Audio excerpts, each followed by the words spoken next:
নমস্কার বন্ধুরা, শুভ টক্স শোতে স্বাগতম। আজ বাংলাদেশের ইলেকশনের রেজাল্ট প্রকাশিত হয়েছে। আওয়ামী লীগ মানে শেখ হাসিনার পার্টি জিতেছে। বাংলাদেশে দুইটি পার্টি, আওয়ামী লীগ শেখ হাসিনার আর বিএনপি মানে খালেদা জিয়ার পার্টি। কিছুদিন আগে আমেরিকার প্রেসিডেন্ট জিও বাইডেন বাংলাদেশ সরকারকে ধমকি দিয়েছিল যে বাংলাদেশ সরকার ইলেকশনে কোনো রকম জালিয়াতি করে তাহলে আমেরিকা বাংলাদেশিদের ভিসা বন্ধ করে দেবে ও বাংলাদেশ সরকার উপর কঠোর ব্যবস্থা নেবে। আওয়ামী লীগ 2029 সাল পর্যন্ত বাংলাদেশের ক্ষমতায় থাকবে। শেখ হাসিনা 2005 থেকে প্রধানমন্ত্রী হয়ে আসছে। শেখ হাসিনাকে ভারতের মেয়ে বলা হয়, এর কারণ মুজিবুর রহমানের মেয়ে শেখ হাসিনা। 1971 সালে বাংলাদেশ স্বাধীন রাষ্ট্র ঘোষিত হয়।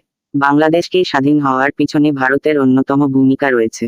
বাংলাদেশ স্বাধীন হওয়ার পর শেখ মুজিবুর রহমান প্রধানমন্ত্রী হয় ও তিনি তার পার্টিরও নাম রাখেন আওয়ামী লীগ। মুজিবুর রহমান ও তার পরিবারে হত্যা করেছিল পাকিস্তান। এই সময় শেখ হাসিনা ছিল জার্মানিতে। সেই সময় ভারতের প্রধানমন্ত্রী ছিলেন ইন্দিরা গান্ধী, তখন তিনি শেখ হাসিনাকে আশ্রয় দিয়ে সুরক্ষিত করেন।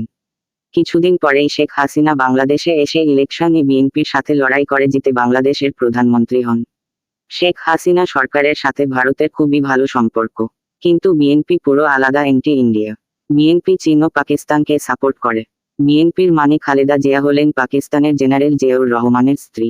2001 থেকে 2005 সাল পর্যন্ত খালেদা জিয়া যখন প্রধানমন্ত্রী ছিলেন বাংলাদেশের, তখন অনেক বিবাদ হচ্ছিল। ভারত বিরোধী আন্দোলন চালিয়েছিল, বাংলাদেশে মন্দির ভেঙেছিল, হিন্দুদের উপর অনেক অত্যাচার চালিয়েছিল এই খালেদা জিয়ার বিএনপি সরকার। এখন খালেদা জিয়া বাংলাদেশের জেলে আছে।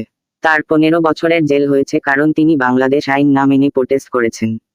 খালেদা জিয়া ইলেকশনে ভোট বয়কট করেছিলেন। 60% মানুষ ভোট দিয়েছে। ইলেকশন রেজাল্ট আউটের পর শেখ হাসিনা জিতেছে। চলতি বছর 2024 সালে ভারত, আমেরিকা, পাকিস্তানেও ইলেকশন আছে। আপনাদের মতামত অবশ্যই জানাবেন। প্লিজ চ্যানেলটি সাবস্ক্রাইব করে দেবেন এই রকম ভিডিও পাওয়ার জন্য। ভালো থাকুন, সুস্থ থাকুন, ধন্যবাদ।